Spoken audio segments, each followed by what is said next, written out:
Hey everyone, welcome back to our channel. In today's video, you're going to see how to check deleted messages on Messenger. So let's get right into the video. Once you're in your Facebook app and you have logged in into your account, head over to the hamburger menu and there you see option settings and privacy. Head over to it and go to settings.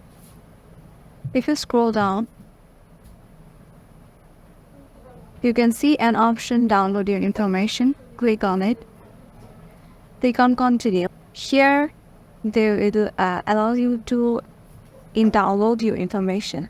Here you can just continue and select which of your information you want to download, whether it is chats or your reels data or your like or your comments data, whatever it is. You just have to select that and they will allow you to download that.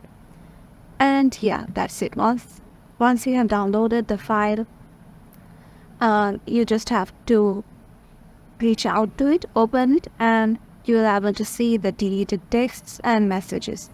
Sometimes to load all the text and messages, it might get 2 to 3 hours of time. So have patience and you will get your food. And yeah, that's it. If this video helped you out, make sure to give it a thumbs up and subscribe to our channel, and we will see you in the next one.